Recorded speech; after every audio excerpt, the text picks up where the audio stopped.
Welcome, everybody, to another edition of Millennials Are Killing Capitalism Live. Peace, peace. It's good to be with you this morning. Take a minute, like, share, subscribe. I'm doing this episode solo today, so I won't be able to do the usual things and kind of make the rounds on social media to promote it as my guest is talking.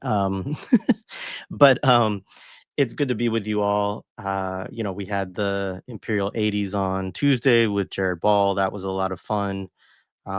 We have another one next Tuesday with Renee Johnston. But we have to keep talking about what's going on in Gaza. Obviously, we did the emergency live stream with Hala Sabah from the Samir Project last week. Just gave a donation to the Rifat Al Arir camp this morning, which is one of the campaigns that they run. Link is in the bio, or not the bio, in the show description for their campaigns. Continue to encourage people to support them. Also, going to highlight another platform, which I talked about a little bit on this week's episode of Tanky Group Therapy, which I was honored to join Nora Barrows Friedman from Electronic Intifada, Sina Rahmani from The East is a Podcast, and Alex Avina for that, and talked about it just a little bit at the end of that. But there's a new website that's been created. I know, the folks who've worked on this, and I'm kind of tangentially just supporting really. But basically, how this works is it's called Lifeline for Gaza. There's a link to it in the show description. But what it does is it runs a algorithm, right, that enables folks to see which campaigns in Gaza are not receiving support. So if it's just to show how this works, if there's a zero, it means they got nothing yesterday, or sorry, nothing today, nothing yesterday, one donation for $5 the day before, or whatever currency it's in. This is euros. Um, and you can see, so what they do is it escalates campaigns to the top that are not getting supported.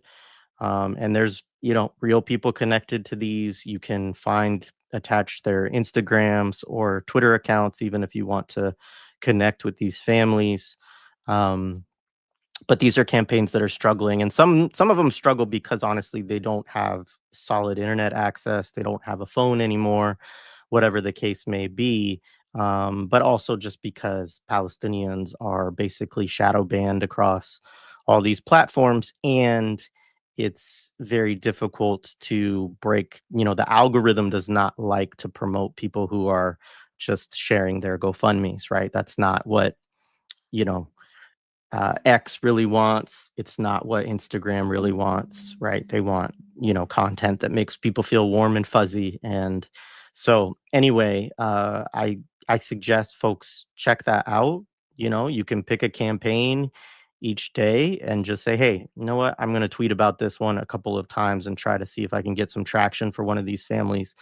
I will make a difference, right? Like, we're talking about people who in some cases have not eaten for days, right? And getting them some resources can enable them to go to the market. A lot of difficulty finding food in Gaza right now because of what we will be talking about in this episode. Um, but what I hear from families on the ground is that a lot of them, there would be something that they could get if they had some money to be able to buy it. And getting flour or whatever it is makes a huge difference when families have not eaten for days. But obviously, in the grand scheme of things, we're just trying to keep people alive until something more substantial happens, obviously, because there needs to be a flooding of aid in Gaza. And also, as I understand it, it's not just about aid, it's about getting people like potassium and other supplements and things like that, because when people are in the middle of a famine, it's not like they can just drastically up their calories. That can also kill them, right? So anyway, sharing those things up top: Samir Project and Lifeline for Gaza. So this was a report. So I first saw this from this person, Infinite Jazz, I think is their handle on Twitter. I don't know them. Um, Jasper Nathaniel, I believe, is their actual name. They wrote a piece that came out yesterday after I had scheduled this, which is on Dropsite News, which I encourage people to read. I'll reference it a little bit, but where they go with it is a little bit different than where I would go with it. Just I think this is good reporting on um, all of the people who are involved in this world of um, information warfare. I think is an apt name, right? Public relations is the kind of really benign name that we often give to these things. And it's also, this is one of the guys we'll be talking about. I'm sure people have seen this guy. He does these propaganda posts for the Gaza Humanitarian Foundation.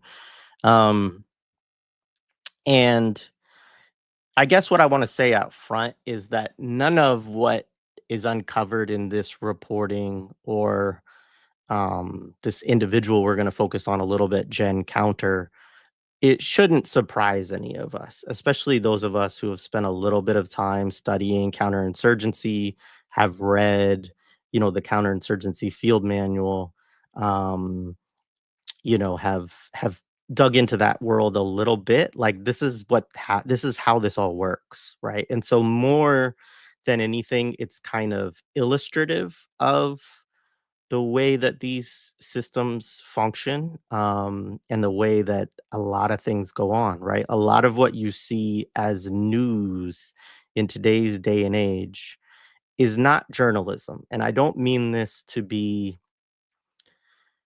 um, to promote some kind of mythology of the journalist as this great, impartial, objective figure who goes in and finds facts. And like, it's never been that, right? There's no real history of that. The history of mass communications is, a history of class struggle, and the ruling class, largely controls the media, right? And so that mythology is mainly designed to, uh, you know, convince us that these people are holding power accountable or something like that, which is rarely what happens. I mean, there are some individual instances we could all point to where there's, a bombshell report, something, a whistleblower comes out, they leak information. Like all that stuff is important. I'm not going to dismiss it. I think we are, like, for instance, the work that Dropsite does, I think is important work. The work that the investigative reporting that Electronic Intifada does is important work. But I think that unless your project has a actually, it's funny because the person we're going to talk about sort of says this, but unless your project has a political objective and set of goals and an orientation, right, you're going to kind of just get liberal muck in the end that really supports whatever it is that the ruling class and US empire wants to do, right, or what they want you to get out of it. So that's just important to say up front.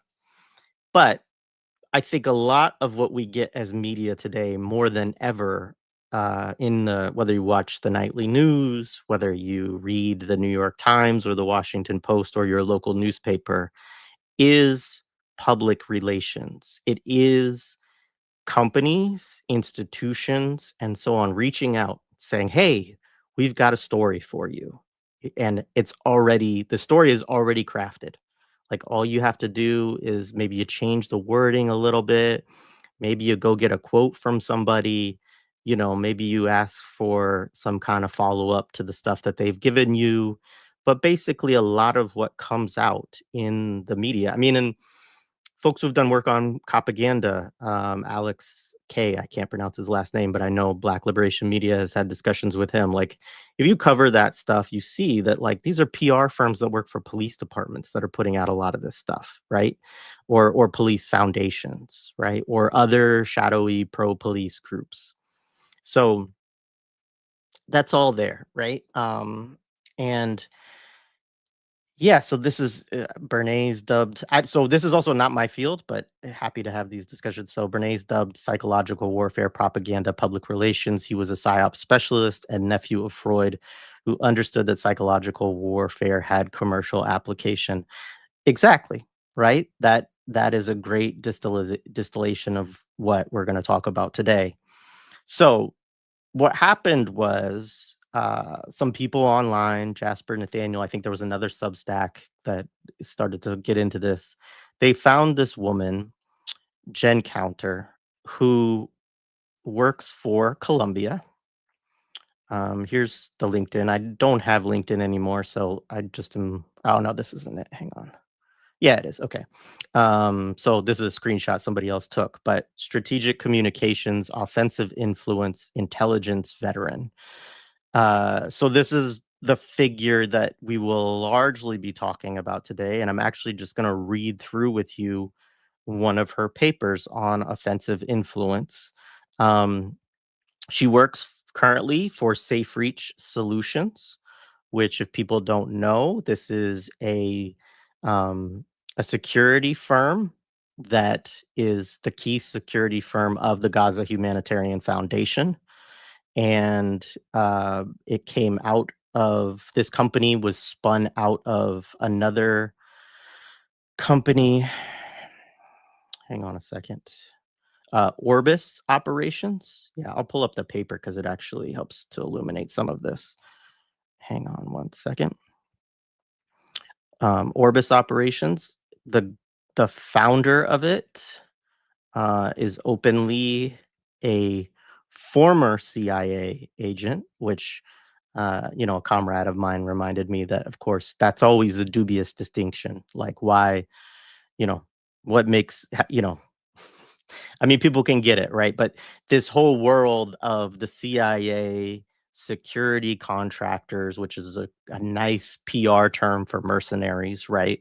Um, that this is a fluid world, and that, you know, if you have ties to that community, you always have ties to that community, and that, we shouldn't also take people at their word that they no longer work for the CIA, because history has shown that a lot of people move that, could be a CIA official that is just embedded within this organization. And because, yeah, anyway, I'm not going to get into it, but people can understand what I'm saying there. Once CIA, always CIA in a certain respect. All right. So this person, so she's an alumni of Columbia University, and she's also now teaching there. She focuses in the world of strategic communications. I don't think she is still a vice president at Orbis operations. So Orbis spun off Safe Reach with her, as well as this guy who claims to be ex-CIA. And anyways, at Orbis, she led engagement with international clients around national security, foreign relations, and strategic communications to meet host country policy objectives. That term host country, right? That's right out of they use the term host nation in the counterinsurgency field manual, right? But that's all of that language, national security, foreign relations, and strategic communications to meet host country policy objectives. That could just be a sentence out of the counterinsurgency field manual. And that's really the case for this whole piece. Like, this piece reads a lot like the work of David Kilcullen, the Australian counterinsurgency expert who was one of the key authors of the counterinsurgency field manual. Um, this article was originally published in the startup digital outlet Strike Source. It's funny, I have like weird, people be like, "What's wrong with you?" But there's like a blocker on my internet that senses when sites are like potentially dangerous, and it would not let me go to that website, which I thought was, kind of funny.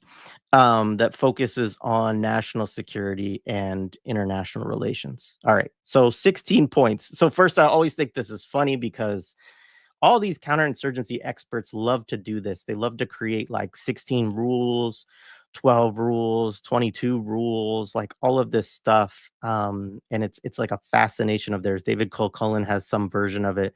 I can't remember now how many he has, but they like to create these like really short, snappy sets of doctrine. It's actually, like, to get a counter example, we could talk about Basil al-Araj's 8 rules, right?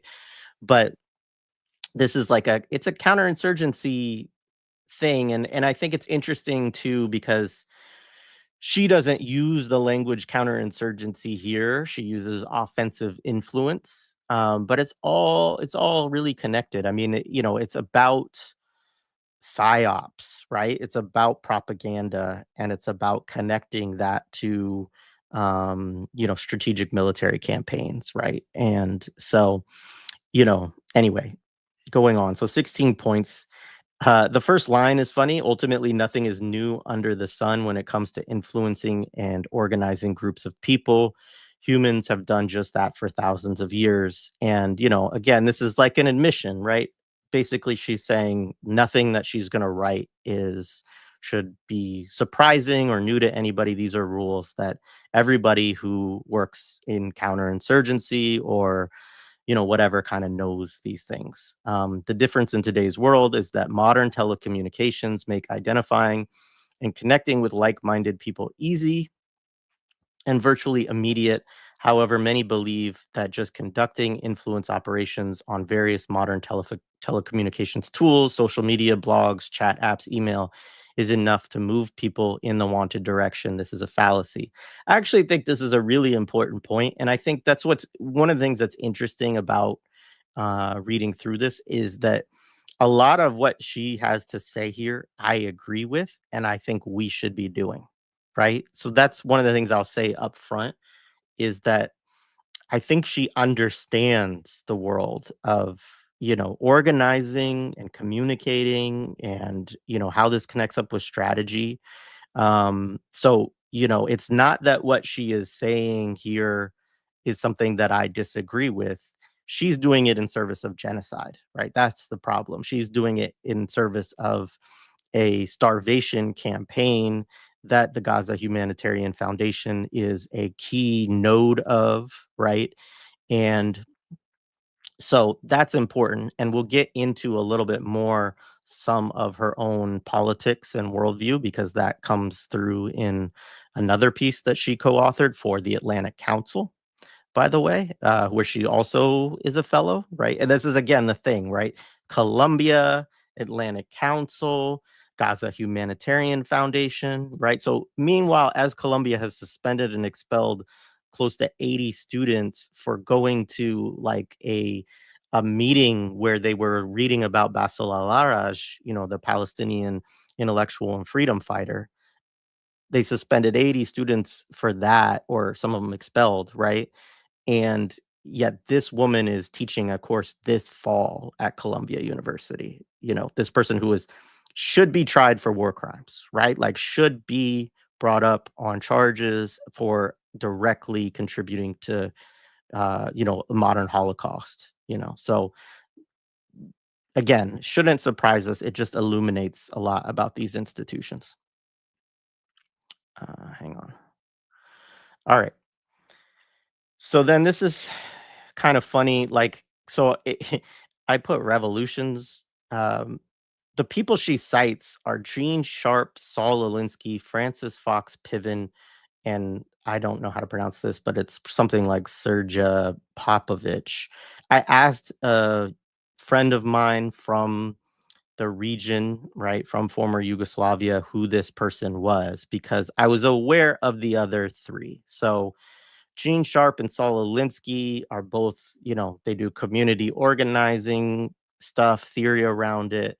It's very liberal, it's very depoliticized. It gets used by the CIA in the School of Americas to teach people how to run campaigns to overthrow regimes, right? Like that is the context in which their work has been taken up.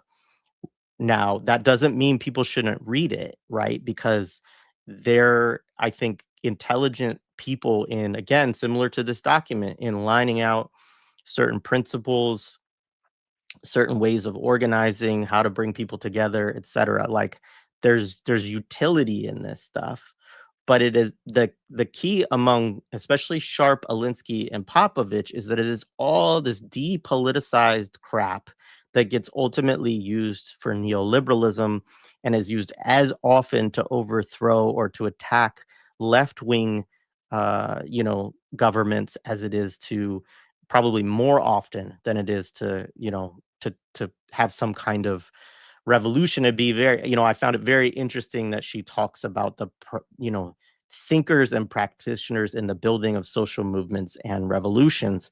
I'm not aware of any revolution that any of these people have inspired or been directly involved in. Maybe color revolutions, but yeah.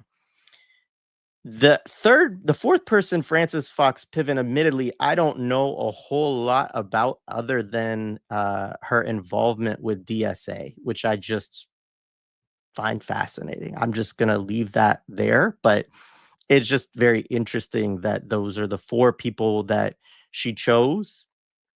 She didn't choose to cite Mao or Che, as counterinsurgency people often do, to be honest. But there's a reason here. So she talks about all their views on how to organize people to meet a goal and create overarching messages or concepts that everyday people can get behind. The approaches that each of these influence leaders use or used and advocate for are nothing new. She goes to, Trojan Horse, Sam Adams, Boston Massacre. Like, these are, again, like, mhm. It's very interesting because the use of the term revolution, like, yeah, I mean, I guess the American Revolution is a revolution, right? But it is not, as many would say. Well, I don't want to get into the argument, right? But it is not. It's not a socialist revolution, right? It's not a. These are. She's specifically avoiding citing revolutions that actually, were directly leading to the improvement of the masses of people's lives, right? She's not talking about the Cuban Revolution. Um, so she talks about what is new to these thinkers and those who undertake influence operations is the tools available to organize, identify messages that resonate and build global support. All of the thinkers view in-person connections and events as key to building a core group of supporters and moving a populace to support a particular worldview, right? Um, all right. So let's get into her stuff a little bit more here. So she's offering these rules. They're about when you're strategizing and implementing an influence campaign. Note that the term campaign is not and not operation is used, right? So that's interesting. She's saying these are not just psyops, right? This is an influence. Influence is a long-term effort and inherently political in nature. I love that she says that, right? Because it's funny, she just listed a bunch of people who had a very depoliticized framework, and now she's saying it is inherently political in nature. And obviously, if something is depoliticized, that's its own form of propaganda, right? Because everything is political, and it is depoliticized in the sense that it usually means sort of advancing liberal or neoliberal agendas is often the way we might think about that, or right wing. So she's talking about it's not a one-off event that is grounded in military objectives. Even tactical military propaganda should support a longer-term strategy and goal to be most impactful. Again, that's a sentence you probably have in the counterinsurgency field manual. A lot of this just feels like it's probably plagiarized. I mean, I should caveat that I have no way of I'm not issuing a claim against her academic integrity, but it is interesting that she wrote all of this and doesn't cite any sources for what she's talking about when much of this language you can find in other, army and military doctrines. Pulling from communications, political science, sociology, social movements, and data science, a set of campaign guidelines or rules were created to aid practitioners. The following rules will aid in creating an influence campaign strategy, implement the strategy, and adapt the strategy to changing realities on the ground. The rules are universal and will work equally as well for a counterterrorism goal as a counter narcotics or building a pro US sentiment, right? Very interesting, the things that she names there, and I think that should also help us. She's connecting here the so-called war on terror with the so-called war on drugs and US imperialism, like right there. The connection is made by her. Um, All right, so number one, respect your adversary. Nasty nicknames, denigrating their way of life, and calling their followers stupid or the like will only reinforce their message that you are the bad actor. The adversary is in power or has followers for good reason. Respect them. I think this is interesting in regards to the Gaza Humanitarian Foundation, because one of the things that they do is say, "Oh, we're just trying to feed Palestinians," right? They don't.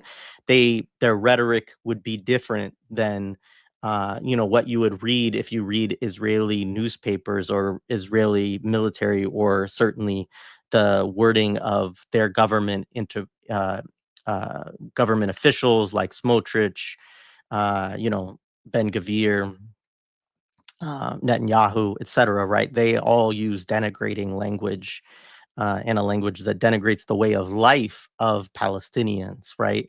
And she's saying no, like you have to actually, to be effective, you have to be able to convince the people that are supporting your adversary that they should come to your side, right?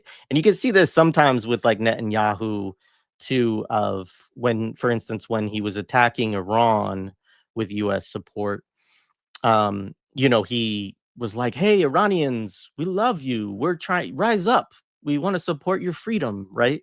That kind of stuff. Um, anyway, have a long-term strategy. Take time to understand and identify the desired end state. What are the milestones to reach the end state? What timeline do you, yeah, this is a typo. There's a few of them. Timeline do you have, or or need to reach each milestone? If there is not a fixed end date, select an arbitrary date sometime in the future, depending on the issue set. Yeah, not that important. Just saying, like, set a time frame for your strategy. Um, or maybe it is important, but it don't need to expound upon it. The fight is political, and political fights are emotional. This is really important.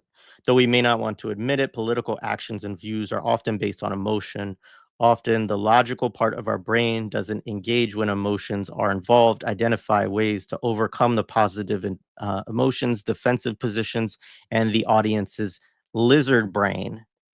Use emotion to capture the audience and bring them in. Again, like, this is like, I want to dig into this with Dr. Lara Sheheim next time that she comes on and talk a little bit about some of this. But this is psychological warfare, right here. Like, it is, you're playing on the emotions, and it should be really important for us to critically engage when we see media work that is drawing on our emotions. What is it encouraging us to do? How is it encouraging us to align? What are we being encouraged to align with? Right. Um, so anyway, like, even just to stay on that for a second, even there's now more admission within Western media that people in Gaza are starving, right?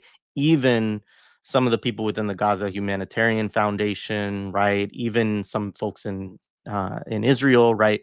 But what are they doing with that? They're blaming now Hamas and the UN for the starvation, right? So we'll get into that a little bit later, but that's how our emotion for starving Palestinians could actually be redirected to other ends, so that we don't see it as being driven by Israel, the United States, and the Gaza Humanitarian Foundation, who are the actors that are causing the starvation, right? Um, all right. Again, nothing new under the sun. She loves to say that, apparently. The adversary is building a support base, doing exactly the same things that were done thousands of years ago. This is also, I think, reference to Sun Tzu, The Art of War, right? Like, drawing back stuff that far back. Use divides in society to build support, seed and misinformation to mislead and manipulate, and co-opt community groups to do what you want. These are the same things that you will do. The only change is that you may use modern tools to reach and understand your audience, social media, chat groups, online engagement data. So again, this is an educator, and she's teaching students that you need to use divides in society to build support, see dis and misinformation to mislead and manipulate and co-opt community groups to do what you want. Now, granted, she's starting by saying the adversary is doing that. I would argue the adversary is not doing that. Like most cases, they're trying to bring people in, right? A lot of times people who are building social movements are trying to unify. Now, granted, when you're dealing with your opponent, yeah, you want to split off different parts of ruling class, figure out like how are you going to cause contradictions within your enemy's camp. But she's encouraging her students and others to do the same things, right? To use disinformation and misinformation to mislead and manipulate and to co-opt community groups to do what you want. Um, Identify your audience. The adversary's stronghold or base of support is not your audience, right? So again, most of us here are not the audience of the Gaza Humanitarian Foundation, of the kind of messaging that is going out to support those kill zones.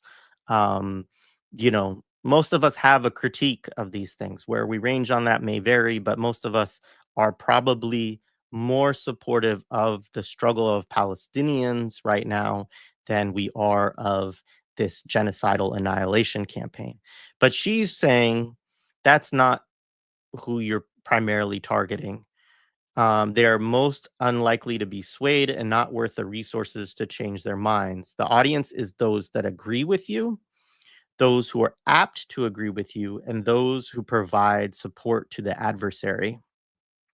Now, that part is interesting because, again, this is the Kill Cullen thing. He uses the not Kill Cullen, Frank Kitson. Folks can go back and check out those conversations with Orasami Burton. But this idea, he uses the Mao analysis of like fish swimming in water, and Kitson's phrase is to poison the water, right? Which literally, can mean killing the people that support resistance groups, right? Um, but other than that, if you can pull them to your side, the goal is to grow the number of supporters you have while persuading those who support your adversary to stop their enabling. So in the context of Gaza, right, they would say, you hear this rhetoric from Israeli media and so on, and U.S. State Department, right, the people who give speeches, right, that people are just supporting Hamas in Gaza, right, that they need to stop, they need to quote unquote release the hostages, right, these things. Every activity has a purpose.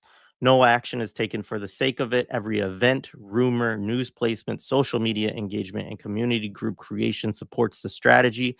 Activities can be big or small, but directly connect to an aspect of the strategy and to meet a milestone. Anything that does not support the strategy or help meet a milestone should not be undertaken. Nothing is done just for fun or because it will be funny. This is like the Jared Ball rule, right? Like, there's no such thing as just entertainment, right? Everything that they're doing, every time we see an article about the Gaza Humanitarian Foundation, every talking point that they do, every one of their posts on social media, but way beyond that, right? It's not just what they put out directly. It's, they're talking about events, rumors, news placement, social media engagement, community group creations, right? So this is like, it's just organizing, right? And this is important for us too, right? Like if we are organizing, we have to have a strategy and we have to direct our activities to support the strategy, right? We don't just do it for fun, right? Or because it will be funny.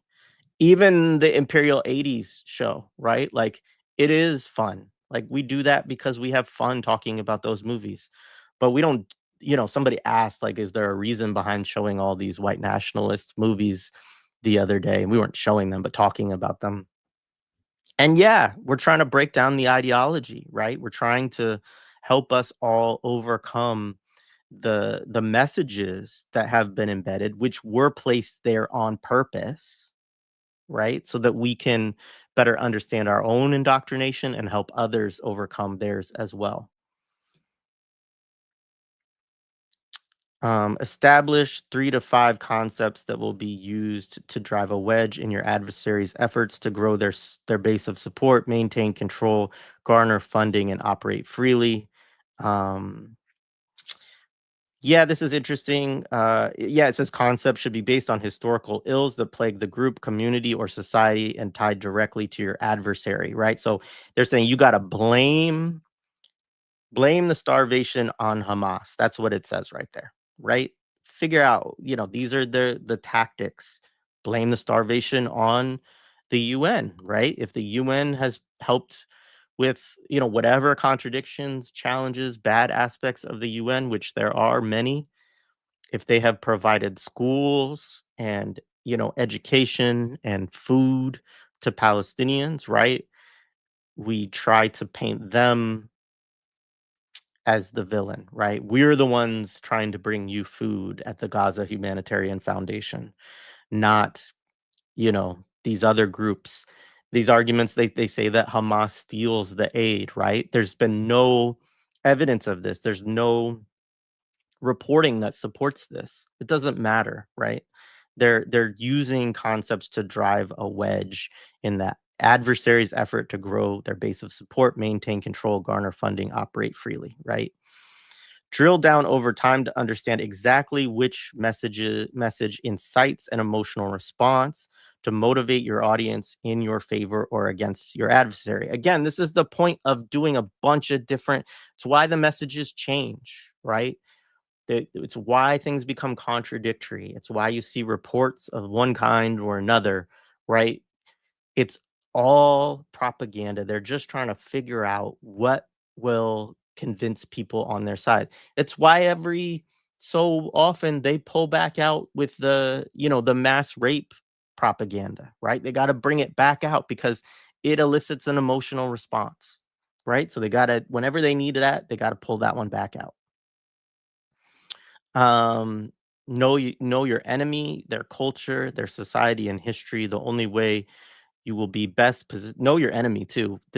I think this is Sun Tzu. It's also Mao, right? Like this is a very, the only way you will be best positioned to understand what 3 to 5 concepts will resonate is to be a student of the society that you are targeting in an American context: race, ethnicity, North versus South, pro-life versus pro-choice, and big government versus libertarianism are all concepts which cause division. I'm going to pause there for a second, right? Because she's talking there about the ways that the American population is um, propagandized to sow division between the two ruling class controlled parties, right? These are the breakdowns between the Democratic Party and the Republican Party. They both have the same goals, they both serve the same ruling class interests, but they are these emotional, these issues that have been driven for a long time, that have a large kind of psychic payload for people. And I'm not saying that none of these things are important. Of course they are. But the point is that we have all been indoctrinated that these are the key political issues, and divisions within our society are around these issues. And that, of course, is a way of subsuming the issue of class struggle in the United States. It is a way of saying that, you know, the issue of the poor versus the rich in our society, or the working class against the ruling class, the corporate capitalists, right? That is a less important, that contradiction we're not really going to talk about. We're going to talk about these things. Are you for big government or are you for small government?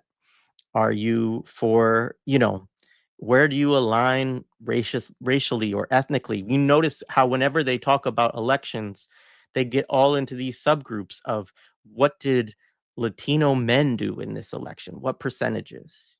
I mean, like as if these are real categories, right? That themselves are somehow devoid of class discussion or distinctions, right? Or what country from Latin America are these people from, etc.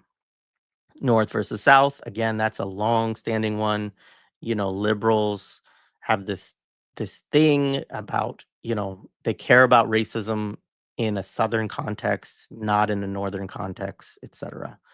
What was it that Malcolm X used to say, that the South starts at the Canadian border or something like that? And then my Canadian friends always say that it includes Canada too. But anyway, um, hope for the future is a powerful motivator. I did, you know, note Obama here.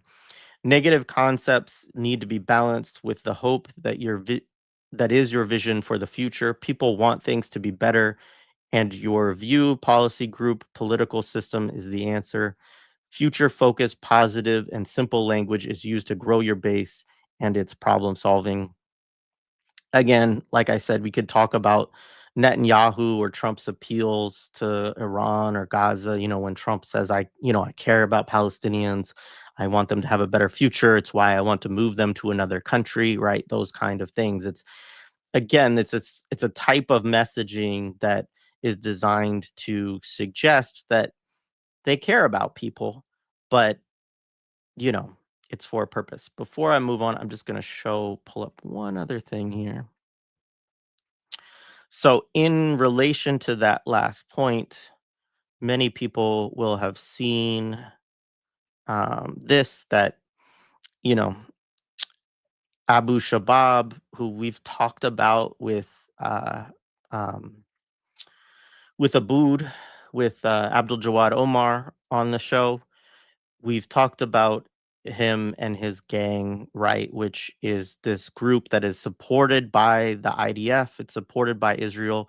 There's a faction of, even as they talk about it, Eastern Rafah, that has been given to them by the Israelis. They run operations to steal aid. They also, are trying to attack and disrupt Hamas, right? He talks about here, so he got to write a Wall Street Journal opinion, which is interesting, as Dropsite News notes that Israel has said that this person is illiterate before. Now, I don't know if he's illiterate. Maybe that's just their racism, right? But, it raises a question of who actually wrote this piece. And I think that is, certainly somebody was involved in translating it and all of that, right?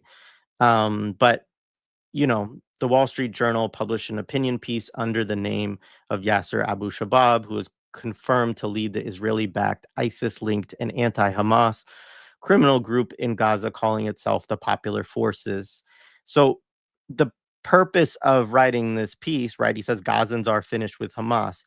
It's to try to create a propaganda campaign in the West that suggests, oh, there's another group in Gaza that could lead. Now, never mind that according to Abdul Jawad, like, this man has been excommunicated from his own family. Like, nobody wants anything to do with them. Their whole group is maligned by Palestinian society in Gaza, and they are largely seen as an Israeli collaboration force. But though Palestinians in Gaza are not the primary audience, again, to go back to her earlier point for that messaging, we are, right? People in the West, and maybe not we, but the people who read the Wall Street Journal, right? Which, again, we could connect into Syria and the campaign that was done around Jolani. I forget what he changed his name to now, but the guy who was connected in with Al Qaeda and Al Nusra, which interestingly comes up later in more work by Jen Counter, um, that there was a whole propaganda campaign, right, about getting people to support this HTS guy who had been a part of Al Qaeda and, had links to ISIS further back and so on, right? And so what's the purpose of these media campaigns? And there's strategic communications experts behind the scenes that are orchestrating this stuff, right? That are helping prepare these people who are still, at the time that they're doing this, on US terror lists, right? They're helping to prepare them for a Western audience to say, oh, well, this is the guy who should take over Syria, right? All right, back to the piece. All right. Um, Negative concepts need to be balanced with the hope that is your vision of the future. People want things to be better, and your view, policy, group, political system is the answer. Future focused, positive, and simple language is used to grow your base and its problem solving. This is an interesting point here. Layering is key. The concepts should be used across outlets and groups, from social media to civil society to academia to political figures. Again, this is counterinsurgency field manual stuff to a T, and even the creation of it brought together all of those groups, right? They wanted buy-in from civil society. They wanted buy-in from international NGOs, aid organizations, academics, political figures, journalists, and so on, right? So they want many people involved in the spreading of their propaganda. Your audience needs to hear the same similar messages from different perspectives at different times and from different outlets, channels. This repetition will help your message be front of mind, become an everyday viewpoint, and ensure that various audiences are exposed to the concept or message. Important. And I think important for our movements too, right? I do. I think it's like, when you're trying to do a campaign, you have to reach across different sectors, find different groups of people. We can't just speak in silos, right? But again, it's not so much the playbook that's being laid out here, it's the aims of the playbook. It is those goals and strategies. Um, Rotate concepts so that your adversary is always on the defensive. The goal is not to counter your adversary, your goal is to dominate your adversary.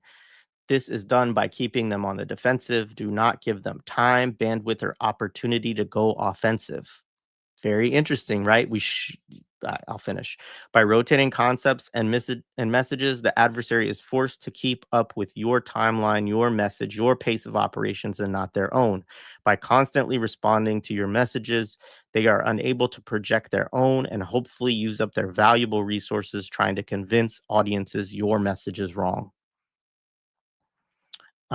Yeah, so I wrote here that this is important to think about as we are countering propaganda. I think this is true. Like, we do have to be on the offensive as well. And this is her whole thing, offensive influence, right? Is that you don't want to just be constantly reacting to the latest thing, right? You want to be able to have your own goals, your own strategies, and have your own offensive campaigns. I do find it a little funny, like, is it rules of offensive influence or offensive influence? Anyway, um, but yeah, I think this is important for us too. I do think we have to spend time countering their messages. I do think there's importance in that, but I think we also spend a lot of time on that and not enough time projecting political alternatives.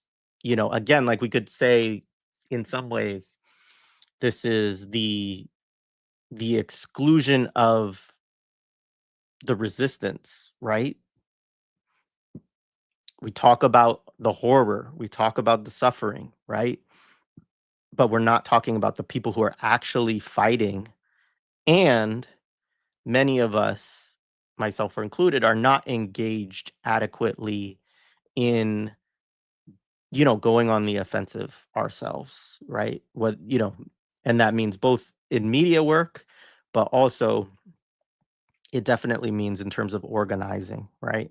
Um, that we can't just be organizing in response to what the state is doing, what the media is doing, right? We have to think about how does our organizing actually stop the flow of, weapons and so on to the Zionist entity. We have to think about, um, you know, what forces are we pulling together and what political vision are we bringing them under? I think those are important things. Welcome defectors from the other side. I think this is an interesting one. Those who change sides provide you with a deep understanding of what you did well and what the adversary did poorly. Defectors can provide an understanding of what you said or did that made them change their minds. If they are willing to go public, they can be a credible voice who can speak to those in your adversary's camp. Eh, Yeah, I mean, this is interesting. Like, one, I think I did bring this up. Why are you platforming XYZ, right? Because I get this, I see this from other people too, of, that this idea that if somebody was engaged in the work, say they used to be a military person, we all have our critique of what the US military is. And we also have an understanding that we live in a world without, in the United States, without a real draft. So people choose to join the military, right?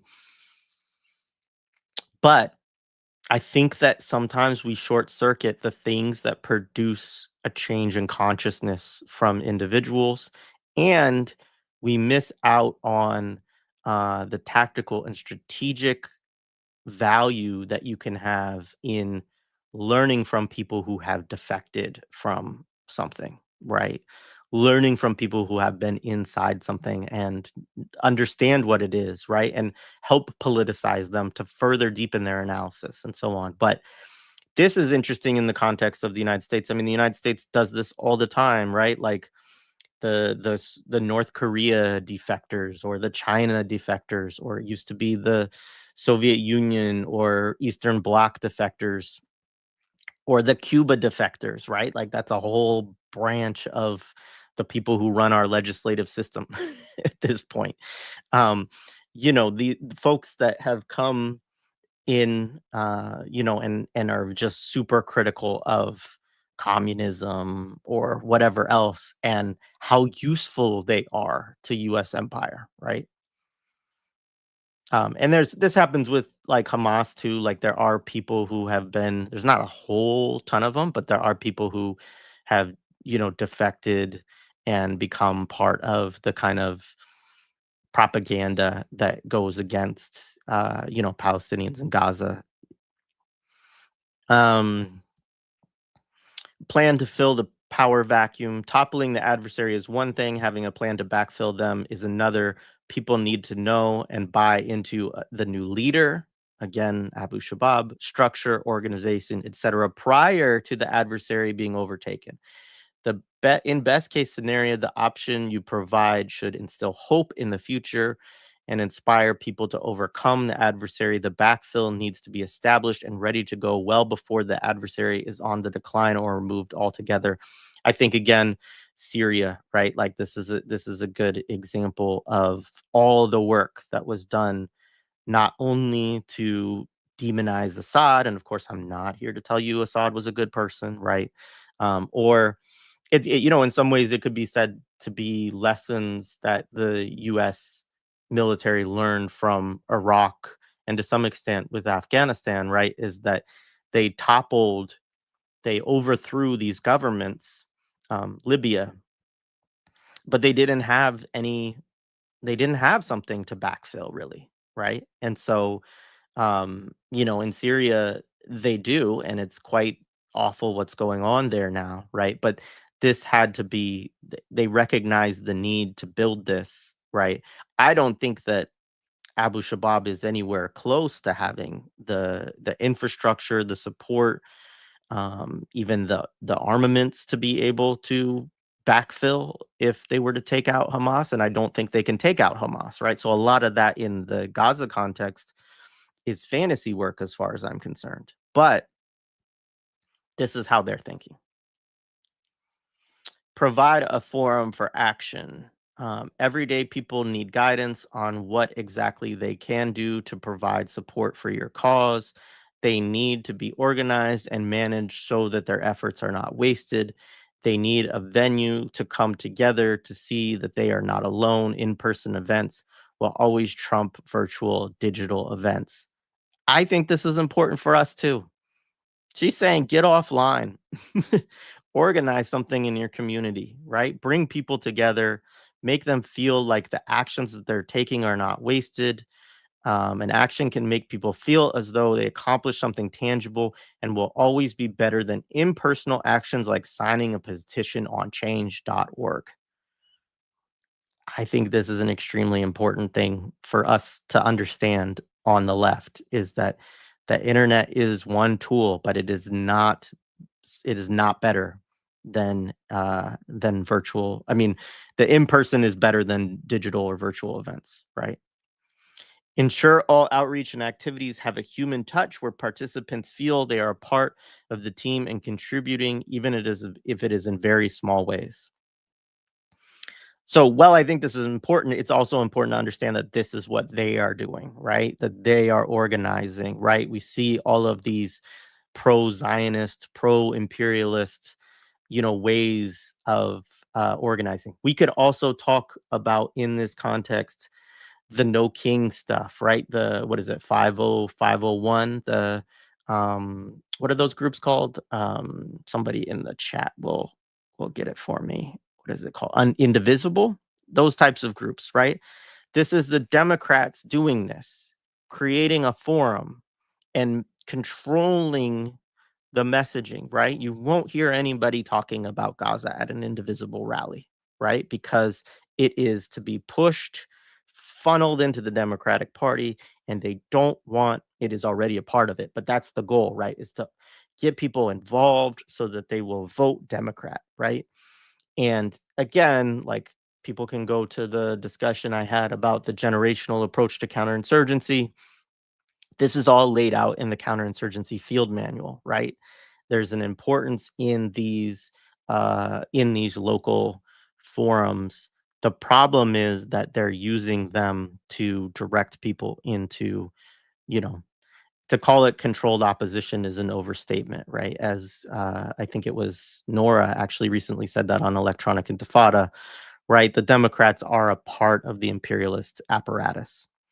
Um, and yeah, 501(c)(3) nonprofits, absolutely. These are things, and this is a basic, again, she's pulling it out of these fairly liberal, kind of benign, they're not really, well, I'll say benign, yeah. These community organizing manuals that are written by people who are themselves anti-communist, right? Who are themselves anti-radical, really, but are trying to figure out how do you community organize around issues in your community, right? So there is an importance to it. We just have to be clear on the politics and the strategy of why we're doing it, right? Um, Evaluate your progress without emotion. Take a hard look at what activities you have undertaken, concepts you are using, and people or groups acting on your behalf. Are the activities engaging to your audience? Are your activities growing or shrinking your audience and their engagement? Are your concepts being picked up by third parties as true? That's hilarious. She put true in quotes, right? Like, again, this is a person who is quite clear, as she stated, that she believes in engaging in misinformation and disinformation, right? Um, so anyway, I just think that she's again putting true in quotes. It doesn't matter to these people whether they're telling the truth or not. That is really unimportant, right? What is important is that they win and they don't care. They'll lie, right? And they want the media to pick up what they say as true, even though they know that they're lying.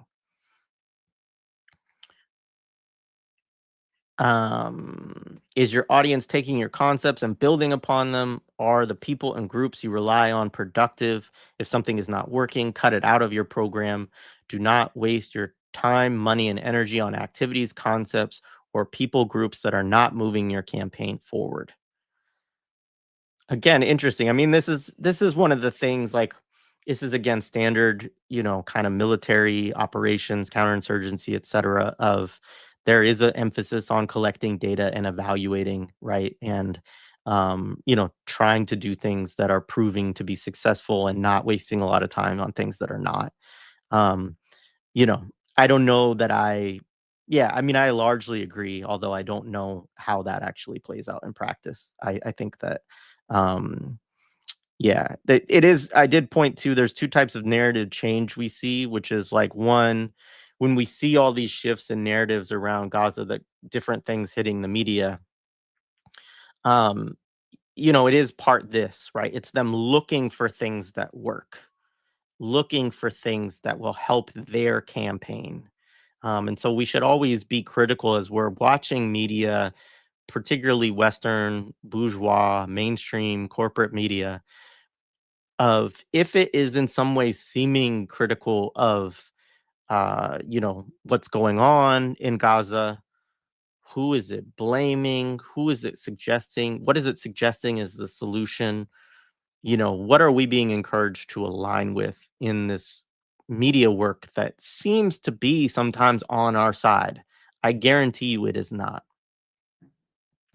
So there's this, and then there's as we talked about earlier, the keep them on the defensive type. So there's two reasons why they're constantly shifting.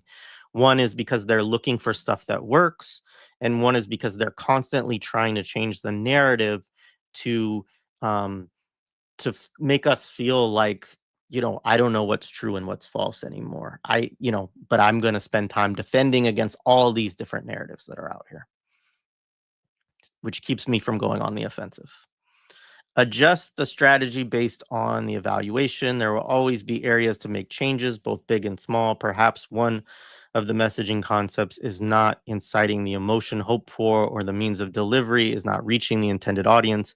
In some instances, the strategy itself may be missing the mark. Again, this is like quarterly evaluation stuff. Political campaigns do this weekly, startups do this daily. Only a critical eye will make efforts stronger. Changing people's minds and behaviors takes time. So, a quarterly or biannual evaluation provides time to gather data and identify trends, which will inform whether or not adjustments are needed.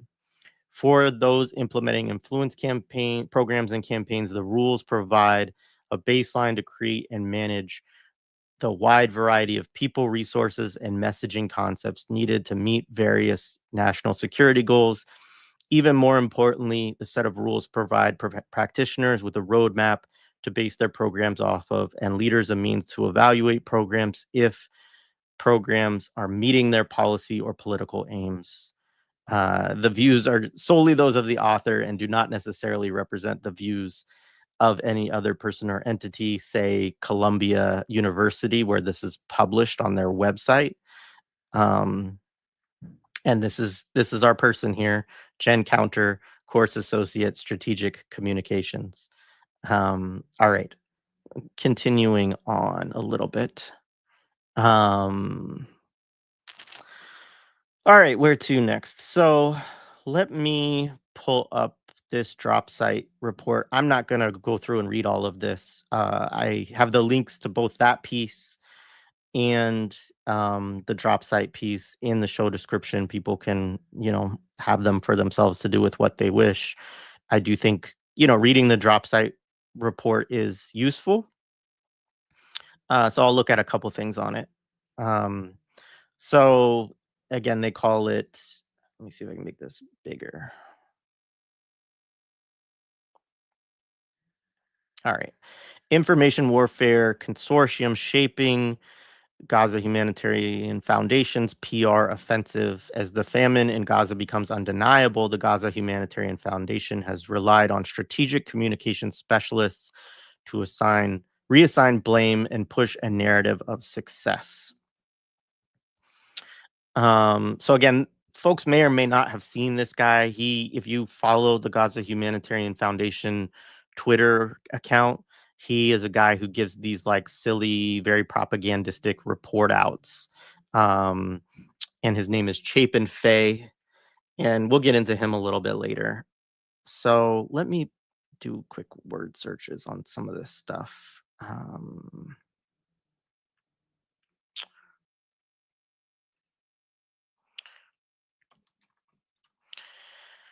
All right. So that guy, right, who is Faye. Let's see, does it talk about where he came from first?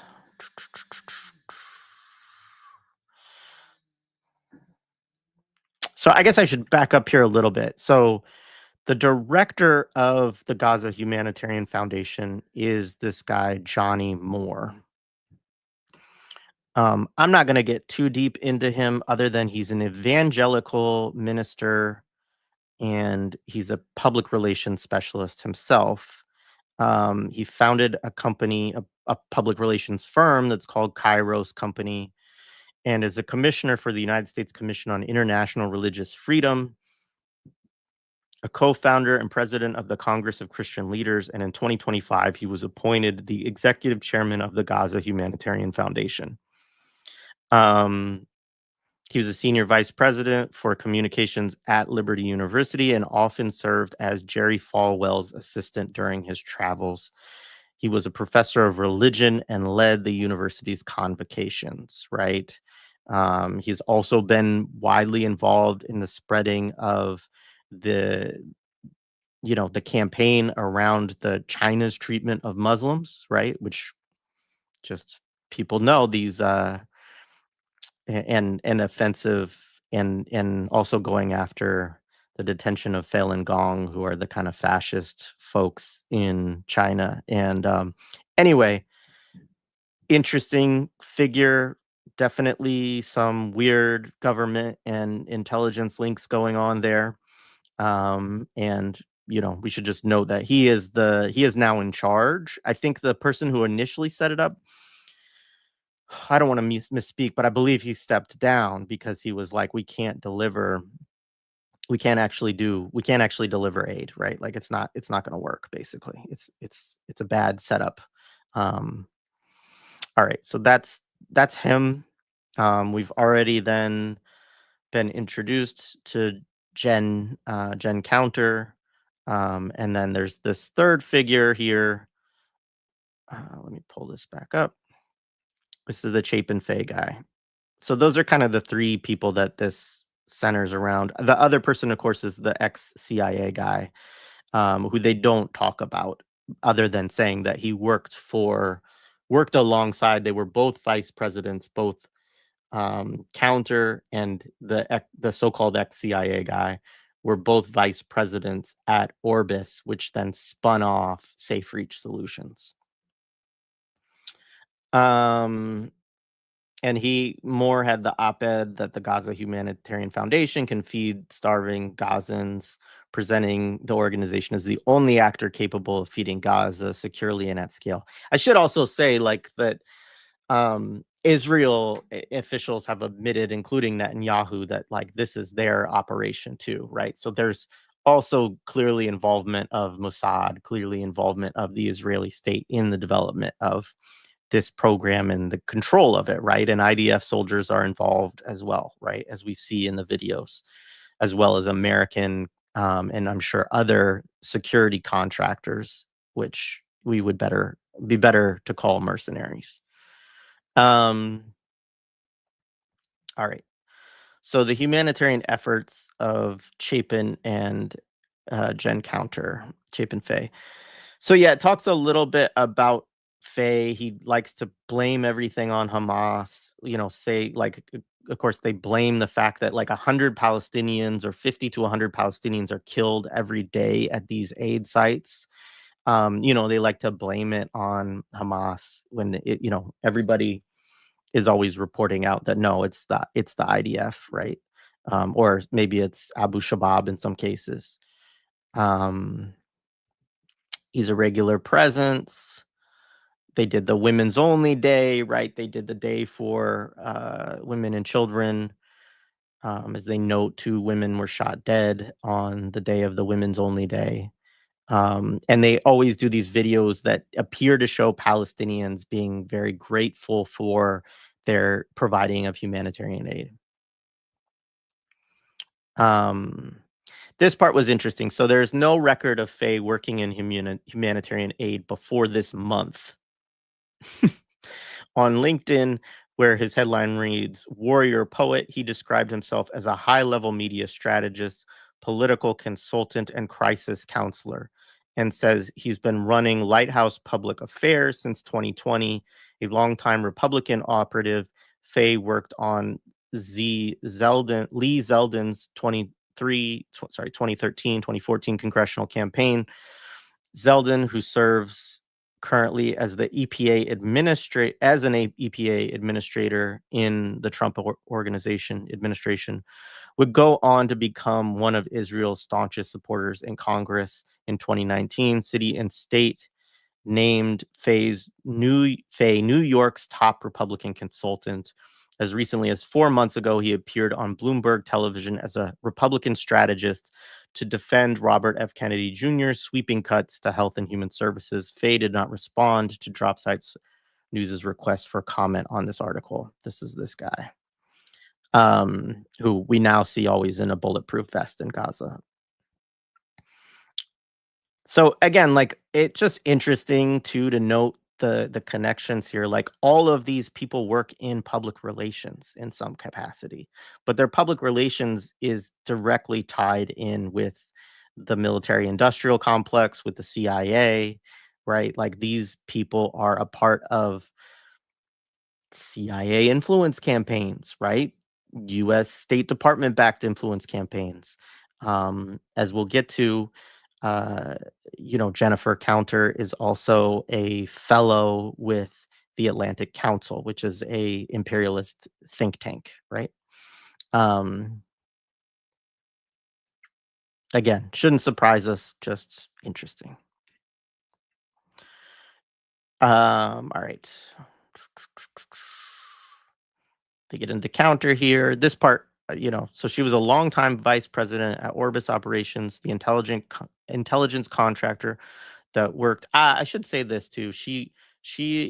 Her background is she's an Air Force veteran, but she worked for the. I think she described herself as an Air Force intelligence officer, right? So it was like the intelligence side of the Air Force. So that's important too. All right.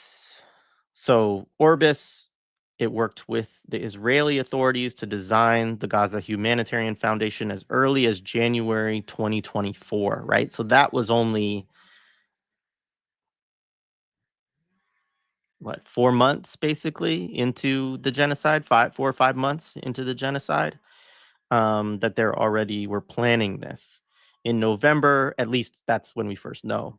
In November, Orbis spun out a new company, Safe Reach Solutions, created to take over implementation by serving as the Gaza Humanitarian Foundation's primary contractor inside Gaza, solidifying the closed loop of influence in which the very people who designed the GHF are now running it. Former Orbis VP and CIA officer Philip Riley, that's the guy I mentioned earlier, became the CEO. 2 months later, Counter followed Riley to SRS and joined as a subject matter expert. Talk about a weird title. I'd like to work somewhere and be a subject matter expert.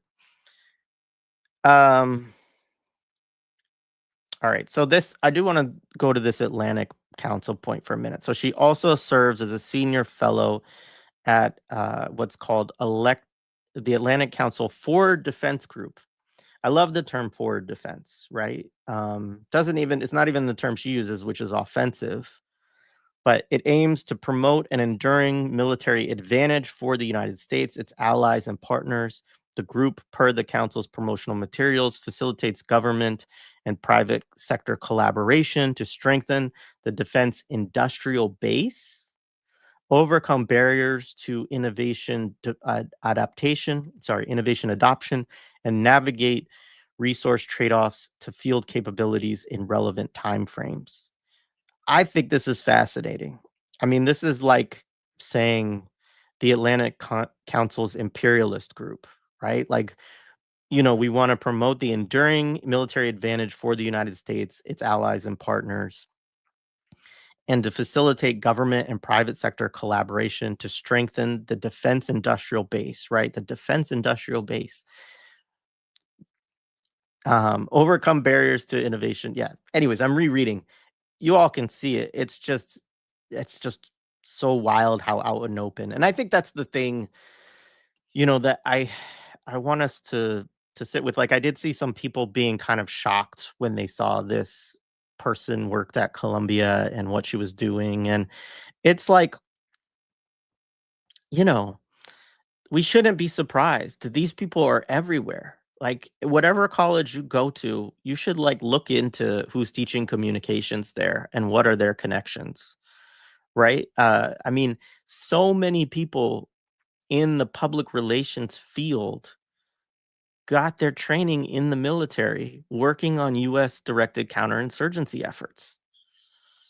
It's just, this is the water that we swim in. And I don't say that to say that it's um that it's unbeatable or whatever. Like, I don't think that. It's right out in the open, right? It's all right there. This is all public stuff. Like, nothing here. There's a little bit of reporting. Not, I don't want to diminish it. There's reporting in the drop site piece, right? So they call Columbia, confirmed, does this person in fact work for you? Columbia says, yeah, they're teaching a class this fall, right? So there is a little bit of reporting that's going on, but she was already up on the Columbia website. This article was up on the Columbia website, right? So this stuff is right out in the open. Um, all right. Let me see what else I had on this.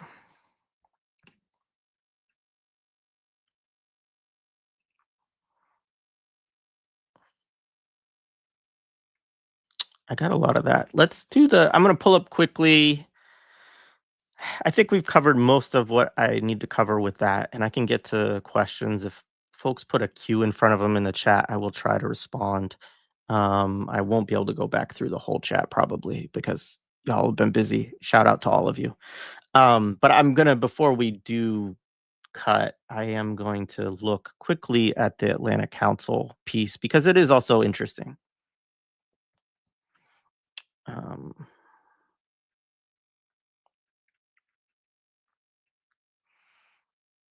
and actually, they summarize it well here. So let me see if I can find their summary of it.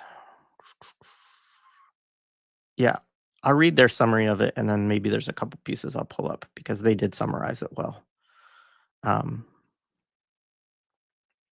all right, so in December of 2024, right, so 7 months ago, as the Orbis Design Humanitarian Plan transitioned into its operational phase under Safe Reach Solutions, 1 month before Counter made the jump, she co-authored a piece for Atlantic Council titled "Over the Horizon Counterterrorism Does Not Work. It's Time for a New Approach." She argued that the U.S. withdrawal from Afghanistan in 2021 signaled to terrorist groups that the West had moved on and that intelligence and counterterrorism resources had thinned dangerously. Quote, "The ongoing fighting between Israel and the consortium of Hezbollah, Hamas, the Houthis, and various Sunni groups such as Palestinian Islamic Jihad," she wrote, quote, "inspires and mobilizes previously dormant or undermanned groups globally, providing a rallying call against Western interests," end quote. She called for rebuilding source networks through partnerships with local security services, funding grassroots groups to weaken militant recruitment, and supporting Israeli efforts to degrade regional threats. Um, so yeah, her writing frames foreign civilian environments, especially conflict zones, as strategic sites for intelligence gathering and advancing the U.S. national security's interest. That framing appears consistent with how the GHF operates on the ground. A contractor for UG Solutions, the private security firm working at GHF, told the Associated Press that cameras monitor each distribution point in real time, with American analysts and Israeli soldiers watching the feeds together in a control room. Some of the video streams, he said, are labeled analytics and equipped with facial recognition software. So that's important for various reasons, right? That that the GHF is partly there to collect a bunch of data on Palestinians, right? To try to do facial recognition software to identify targets and so on, right?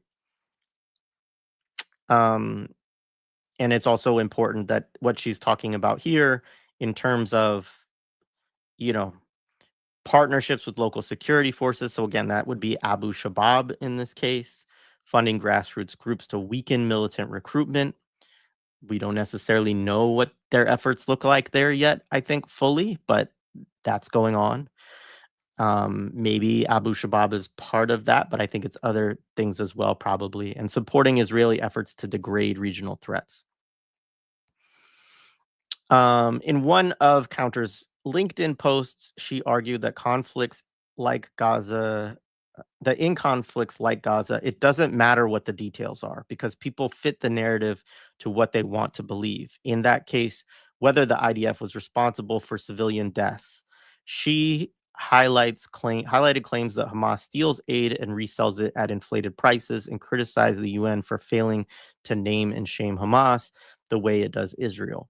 She praised Israel's hybrid warfare pager attack in Lebanon, an insane war crime which killed and maimed civilians and that violated international law, writing that her quote intel officer side is in awe that it actually worked, end quote. Uh, During the height of the campus protests in the US, she questioned whether student activists were receiving outside funding. So again, just gives you a little bit more context of who this person is, how she sees the world, the type of disturbed you know, view that she comes with. All right. That's enough of that. I'm going to pull up then a little bit of the Atlanta Council piece, and I'm not going to go into it in detail, and then we can start to wrap up.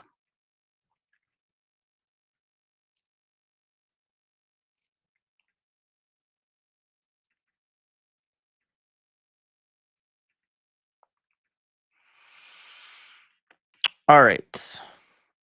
This was funny to me. So she does, they write this thing. I think the drop site summary is pretty, valid. It's basically saying that after Afghanistan, this guy, by the way, who wrote it alongside her, his background is interesting. They talk about it at the bottom that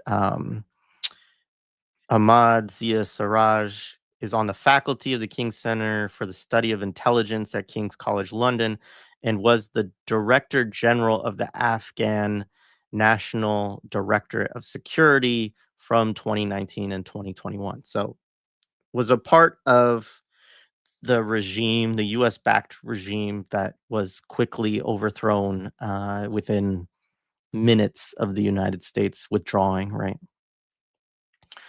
Um, but basically what they're saying is that when the withdrawal from Afghanistan happened, that the line that people were fed was that we could do what's called over the horizon counterterrorism, which sort of means do it from afar, right? Not have boots on the ground, not be as involved in these direct counterinsurgency efforts, the types of which she lays out in those 16 rules that we read, right? The organizing, the influence campaigns, the propaganda, the sowing division between different groups, right? All of this manipulation to support US goals, right?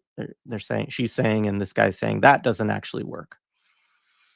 Um, All right. And she goes on. She's talking about many Americans have redirected their attention towards nation state adversaries such as China and Russia. And while there's no debating that China and Russia pose real strategic threats, the threat from transnational terrorism has not evaporated.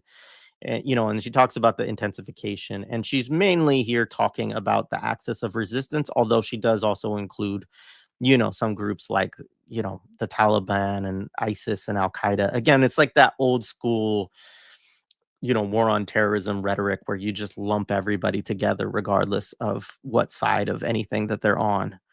Um, and she has some interesting stuff to say about Syria. They do. They say the toppling of the Syrian dictator Bashar al-Assad in recent days is a major win for the people of Syria.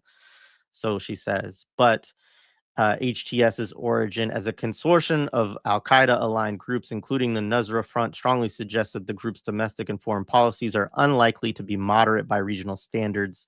An already fragile situation in the Levant with ongoing Israeli operations, a fragile Jordanian economy with concerns about domestic stability, and the imminent mass return of Syrian refugees could result in global leaders taking HTS leader and new Syrian Prime Minister Mohammed al-Bashir at his word when a skeptical and measured approach is needed. I mean, it's just interesting, right? Because obviously the HTS guy is their guy, and the United States supported these groups, but an acknowledgement that they are Al Qaeda aligned, right? And and obviously it's true that it has been really bad in Syria, but that's not really what she's talking about, right? Yeah, so then she goes into after Afghanistan departure that the prisons were empty and extremists and known Al Qaeda fighters and Taliban were, uh, you know, the Taliban was unable. Yeah, she's just talking about the Taliban didn't establish governments all the way across the country and different, groups, took control. I don't want to get too deep into this because actually I'm not that studied on Afghanistan. Um, but the point being that she's connecting all of this the to also what's going on with Hamas, Palestinian Islamic Jihad, Hezbollah, even though a lot of these groups fought each other, right? So the thing here that's interesting, right, just to pull away from it, folks can find this article. It is linked in the drop site piece under, they talk about the piece she wrote for the Atlantic Council, and you can find it there. I didn't actually link it directly. The funniest part of this is that they come up with 3 ways to put that change of mindset into practice, which is, I'll back up a little bit. The West must be willing once again to view terrorism fight as worthy of time and resources, starting with an admission that countering terrorism cannot be done well from a great distance. So there's 3 ways. 1, 2, 3, 4. I know that's just my silly, like, these people can't count thing, but I thought that was funny. All right. I'll read the 4 rules that they call 3 just quickly. It's reestablishing relationships and programs with third country political leaders and intelligence services can provide the frontline information, insights, and tripwires needed to better forecast terrorist operations and attacks. Goes on to talk about the Afghanistan context. Um, and again, is encouraging like on the ground partnership with operational units and intelligence services with security and policing. Um, Again, devoting resources to grassroots and opposition organizations. So, this is Frank Kitson counter gangs. This is classic counterinsurgency is to develop, supposed grassroots organizations and opposition organizations, which means terrorists that the United States has control over in there to read through the doublespeak. Um, can help prevent the recruitment and reduce community support for existing resident terrorist groups, applying direct political pressure on the Taliban and other governments that provide a safe haven for terror is necessary to hold these governments accountable for the terrorist activity happening on their turf. So part of this too is that she's also advocating a new invasion of Afghanistan, right? A like more significant redeployment there, which I think people should be aware of because that's also part of what is being, kind of hinted at in this document beyond what Dropsite talks about, which is the impacts that we could read or extrapolate from it in a situation like Gaza. Outside of normal sanctions or withholding of aid. I love that too, like just the normal sanctions and withholding of aid. That those are just the things we just do normally. Pressuring countries to cease allowing the Taliban or other terrorist groups leadership to visit, right? Again, this is like pressuring Qatar to not allow Hamas representatives to visit there or so on. Um, for nations that support or permit terrorist activities, naming and shaming, reducing or eliminating financial aid, and support and actively supporting opposition political actors that would garner attention and encourage substantive changes. So again, they want to astroturf opposition within countries that do not align to US foreign policy interests. And then they add maintaining a robust US and coalition military presence in Syria may not be politically popular, but it would be a constant reminder to HTS that a highly capable global power is watching. Ongoing support to Israel to take this opportunity to further degrade the Islamic State in partnership with the United States will help to reduce the threat the group poses in the region. It would send clear signals to Bashir, the new prime minister, that threats with ties back to Syria will be dealt with quickly and severely. So, and then she just talks about they talk about despite the robust attention being paid to conflicts like Ukraine, the upcoming change in US presidential administrations, remember this is written right before Trump takes office, and the global economy, the threat of terrorism continues to once again gain steam, often quietly in the background of our daily lives. As was learned previously, turning a blind eye to or wishing the problem away is not a viable policy or political position, and prevention is far more impactful than relying on responses after the fact. So that's that piece. Again, it's not as I mean, I think Dropsite does a good job of linking the things that they're talking about there to what's also going on in Gaza, what the type of operation of Gaza Humanitarian Foundation is. Um, they do in that piece mention Hamas, Palestinian Islamic Jihad, Hezbollah, right, as other actors that need to be countered in the region, as well as Ansar Allah. Um, so anyway, it's less important, I think, than those 16 rules or the fact that this person teaches at Columbia, which just expelled or suspended 80 students. Um, couple things, other things. Let's see, I pulled that up. Columbia, of course, recently, and this is happening at other universities as well. There are these massive settlements going on right now. So, in the largest EEOC public settlement in almost 20 years, Columbia University agrees to pay 21 million to resolve anti-Semitism charges. The Ivy League university will compensate Jewish employees for alleged hostile work environment in the wake of October 7th attacks. So, a class settlement of $21 million for Columbia employees, right? Is going on. There's stuff like this going on at universities all over. So these massive multi-million dollar payouts. Now, this was also connected to them agreeing to pay back or to pay like $200 million, if I'm not wrong.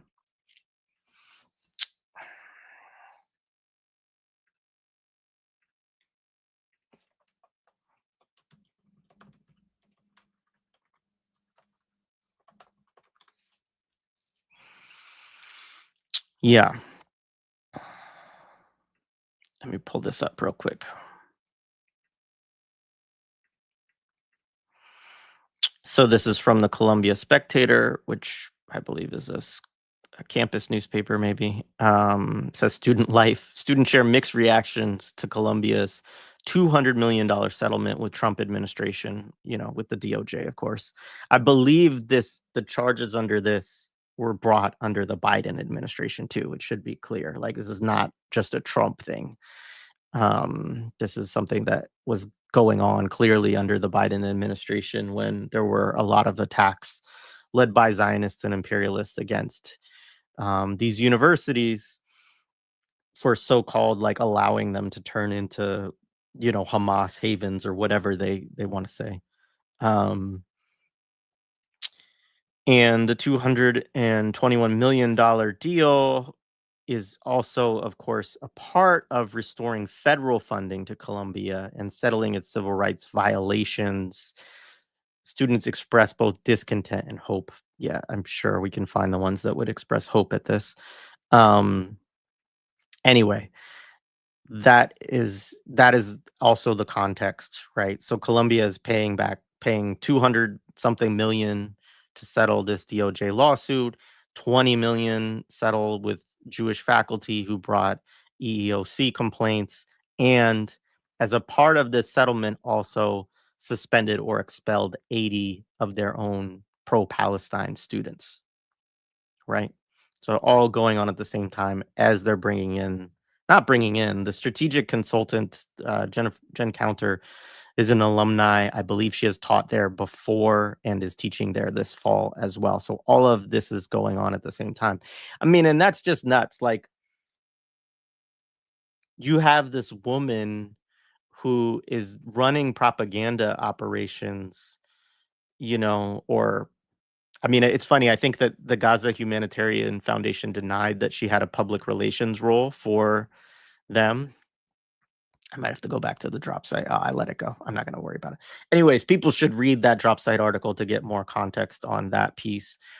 But nonetheless, it's, a psychological warrior coming in to teach as all of this other in the context of everything else that's going on. Um, and there's so much of this going on, so many of these settlements with these Zionist professors who complained, right? I think UCLA maybe did one as well. I'll have to look into that. But there's and meanwhile, like, they're still, these universities are deeply complicit in the genocide. That hasn't changed at all. They're employing people who are promoting it, and students are getting suspended, expelled for just protesting. In many cases, just protesting genocide, right? And in some cases, like, I think one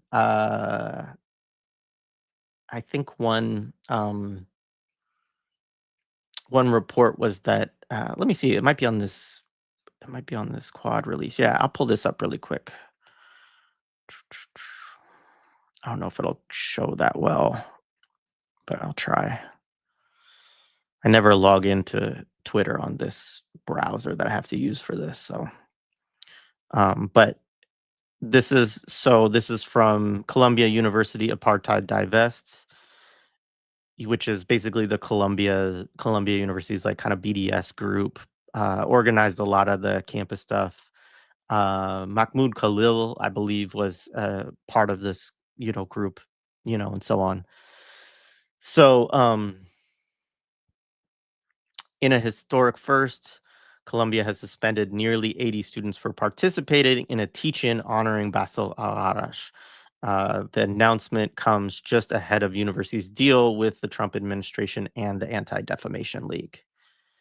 So again, all connected, right? And as they talk about, with the U.S. and Israel, as they starve 2.1 million Palestinians to death, Columbia has worked diligently with Trump's deputy chief of staff, Stephen Miller, to suspend dozens of students for pro-Palestine activism. And then so informed nearly 80 students that they had been suspended for 1 to 3 years or expelled for joining a May 2025 teach-in about Palestine in honor of writer and freedom fighter Basil al-Arash. So this was just a teach-in that happened 2 months ago. So it's not even about, there's all of the other students who have been suspended or expelled related to the encampments or related to the occupation of Hinds Hall. All of that has happened. This is new that they've done to students for just going to a teach-in, right? Anyway, and they did a mass arrest there. So folks should check that out as well. You can follow this group on Twitter, at Columbia BDS. You can read the full statement, but yeah, just wanted to highlight that as well. And those brave students, shout out to all the students continuing to organize. We're going to have to continue to do it. I mean, they're letting these war criminals teach strategic communications classes at these campuses. Like, there's a lot of work to do. Um, so somebody said having the IDF in control of everything is already a red flag. I mean, this is the problem, right? Like, I think people understand the Gaza Humanitarian Foundation now because there has been enough reporting, even in the mainstream media, about what it is. But it is this, as we've talked about, it's basically a CIA cutout supported by Mossad and Israel, backed by the IDF, right? And it's all a part of Israel's plot to ensure that no other humanitarian organization can bring aid into Gaza, and so that they can trickle it in these ways, and it is leading to mass starvation. Not only trickle it, but deliver it only at, I believe, just 4 sites still. I don't quote me on that, but that was at least what it was proposed initially. It's only a few sites, whereas there was, like, hundreds previously. Um, and that they kill people there every day, right? People die. Over 1,200 Palestinians have died since the Gaza Humanitarian Foundation has taken over aid distribution, either at those centers or in close proximity to them. Sometimes people are trampled because, they get shot at. Somebody gets shot at by IDF, or IDF, shoots you know, a cannon, or not a cannon, a tank round, or, an M16 or whatever, and people go running or they get shot, right? So all of these things are happening, as people have talked about it, as Squid Games or Hunger Games or some combination of the two, which of course is also designed to keep that, even as Palestinians are starving, that there's a lot of resistance to going to these centers because they know that they might die, and also because it's just totally a dehumanizing thing. Um, Somebody asked if this is a money laundering scheme. I don't know exactly. Maybe that's in reference to the settlements. Uh, you know, I don't know. It's messed up. Um, all right, I'm looking in the chat to see if there's any other questions people have.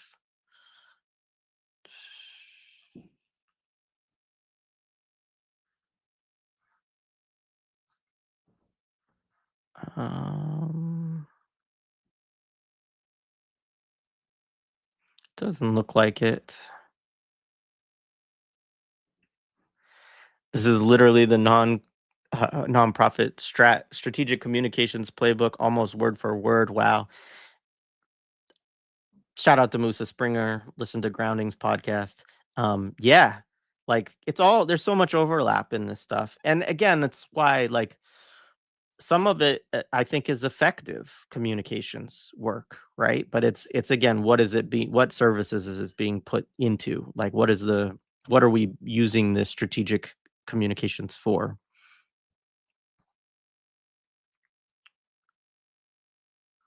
I think in marketing there is a seven touch points is what is necessary to get your target audience engaged. So the layering models make sense with that too. Very interesting. Yeah. Um,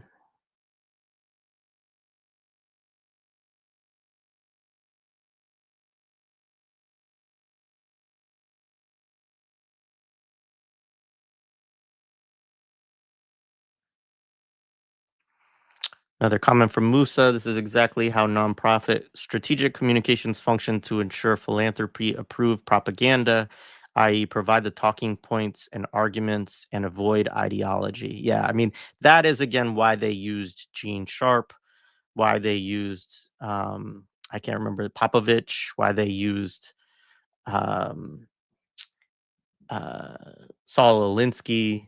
And then again, the Francis Fox Piven point is interesting, right? Because it's somebody seemingly kind of on what we would now call the right of DSA, um, and again, like, this point of avoiding ideology, of which is avoiding political clarity, right?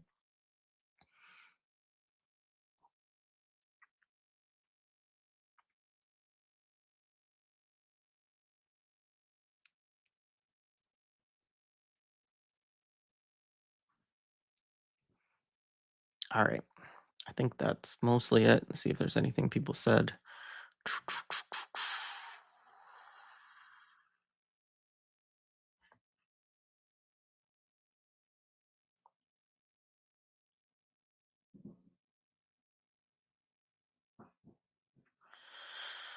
Wondering how students' thinking is evolving as a result.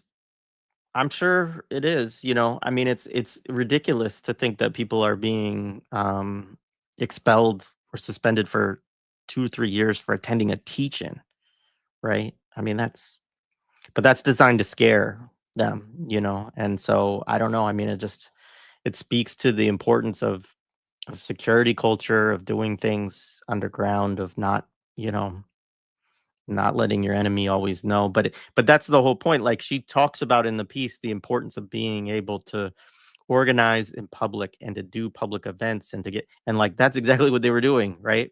They were bringing people together to talk about something and then, you know, think about what they can do as a response. And that very thing is led to the suspension and expulsion of almost 80 students. Um, yeah. All right. Again, I guess in closing, what I would say is this is not surprising. This is the world of public relations, of strategic communication. It is directly aligned and informed by US counterinsurgency doctrines and vice versa. Their doctrines are informed by the field of public relations, which is all, again, embedded with things like psychological warfare techniques, right? Which is a part of trying to connect to people's lizard brain. Look forward to talking about that comment with Lara Shihai next time we have her on, maybe next week, if not the week after. And yeah, everybody have a good few days. Try to support the Samir Project. Check out again Lifeline for Gaza. You know, grab a campaign here, one of these ones. There's one up here that hasn't had a contribution in the last 5 days, right? There's another one here that has had $11 in the last 5 days. This is not, here's one $10 in the last 5 days. Like people cannot survive on that in the United States, let alone in Gaza, where you just can't you can't buy anything for that amount of money. And often these campaigns are, as you when you click on them, you look at them, they're supporting families and so on. Yes, Black August starts tomorrow. Everyone study, train, fast, fight. I'm sure there will be a lot of great content for that. Um, we don't have anything scheduled yet for it, but we do have a lot of content historically over the years. A lot of people are doing that work now, and I, you know, think it's good for Black organizations to carry the torch of that. Shout out to Black Liberation Media and other folks that I'm sure will be having a lot of good content related to that. But as always, solidarity with political prisoners, you know, read George Jackson, and do the basics and support folks incarcerated now who are struggling around various things. So anyway, it's been good to be with you. Appreciate you all. And if I don't see you before that, we'll see you on Tuesday when Renee from Saturdays with Renee will come by and we will do, we're going to be talking about Red Dawn, the wild anti-communist 1984 classic, which, you know, hard boiled millions of Americans' minds forever. So, all right. Peace, everybody.